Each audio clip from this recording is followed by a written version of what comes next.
नमस्कार, न्यूज 24 में आपका बहुत बहुत स्वागत है। मैं हूं पल्लवी झा। जी हां, बड़ी खबर का रुख कर लेते हैं। अयोध्या रेप मामले में सियासत तेज हो चुकी है। अयोध्या पहुंचा है बीजेपी का डेलीगेशन। पीड़िता और परिवार से की है उन्होंने मुलाकात। बाबू राम निषाद, नरेंद्र कश्यप ने की है मुलाकात। आरोपी के खिलाफ कल हुआ था बुलडोजर एक्शन। और जिस तरीके से डेलीगेशन पहुंचा है उसके बाद से लगातार वार पलटवार और सियासत तेज दिखाई पड़ रहा है। साथ ही साथ आपको यह भी बता दें कि जिस तरीके से बेकरी को ध्वस्त किया गया है और यह भी कहा जा रहा है कि बेकरी में नमूने जितने थे उसको एकत्र कर खाद्य पदार्थ के नमूनों की जांच के लिए भी भेज दिया गया है। इसके साथ ही साथ परिजनों की तहरीर पर समाजवादी पार्टी के 2 नेताओं समेत 3 लोगों के खिलाफ प्राथमिकी दर्ज भी की गई है। डेलीगेशन में नरेंद्र कश्यप जी मौजूद। नरेंद्र जी, आपने मुलाकात की पीड़ित परिवार से, क्या आपने फाइंडिंग आपकी रही?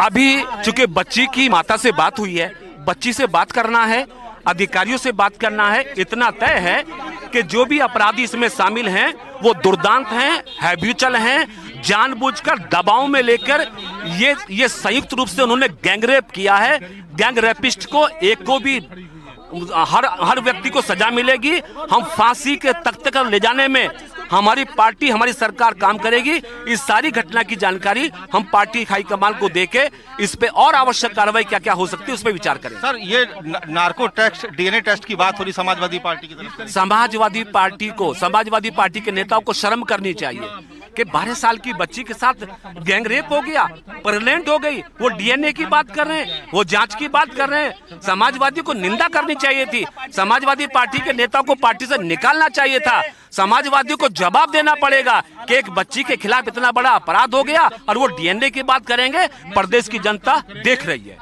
तो डेलीगेशन में शामिल उत्तर प्रदेश सरकार के मंत्री नरेंद्र कश्यप जो न्यूज 24 से एक्सक्लूसिव बातचीत कर रहे थे, साफ तौर पर कहना है कि इसमें फांसी की सजा अगर जरूरत पड़ी तो फांसी की सजा भी दिलवाई जाएगी। कैमरा पर्सन मिंटू सिंह के साथ मानस श्रीवास्तव, अयोध्या, न्यूज 24।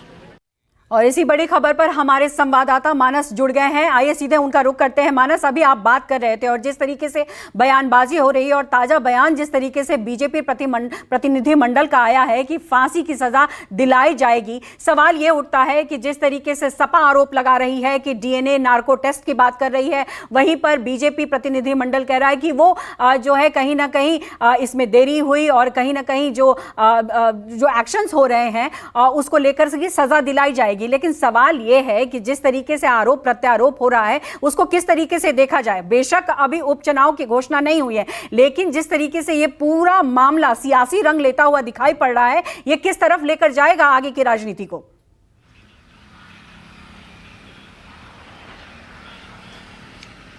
देखिए, सबसे पहले तो अयोध्या बहुत इंपॉर्टेंट सीट है और अयोध्या जहां भगवान राम का घर है और यहाँ पर भारतीय जनता पार्टी का चुनाव हारना और समाजवादी पार्टी के अवधेश प्रसाद का जीतना, इसको लेकर के समाजवादी पार्टी शुरुआत से आक्रामक है। लेकिन ये जो घटना है, ये दरअसल घटना इससे बिल्कुल अलग है।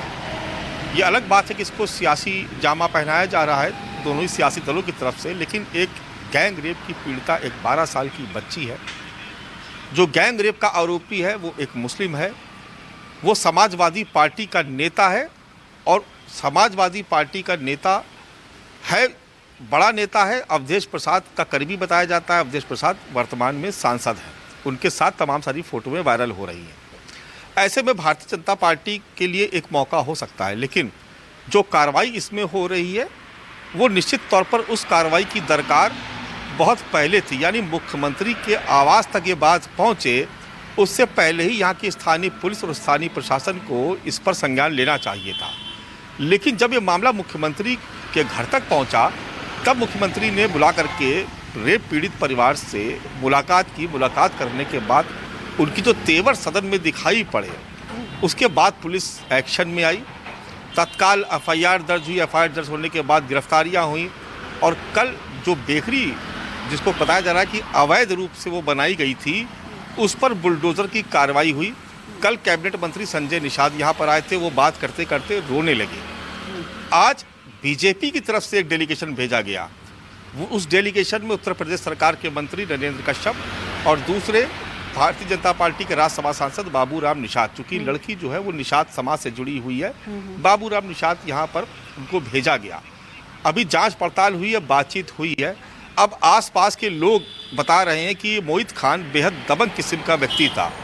बीते कुछ सालों में इसने और यहाँ के जो समाजवादी पार्टी के जो स्थानीय तमाम जो बड़े नेता हैं उनके संरक्षण में यहाँ पर तमाम सारी जमीनों पर कब्जा किया गया, बहुत सारे अवैध निर्माण किए गए, एक निर्माण ध्वस्त बिल्कुल हुआ है। मानस, और देखिए कहीं ना कहीं अब दोनों पार्टियां जो हैं वो अब इस पूरे मामले को उठा रही हैं, और जाहिर तौर पर इस मामले को उठाना भी जरूरी है क्योंकि संगीन जुर्म है, और इस जुर्म को कहीं ना कहीं जो है अब दोनों पार्टियां कहीं ना कहीं वोट बैंक के तरीके से साधने की कोशिश कर रही हैं। आप बने रहिए क्योंकि हम दूसरी खबर की तरफ बढ़ रहे हैं।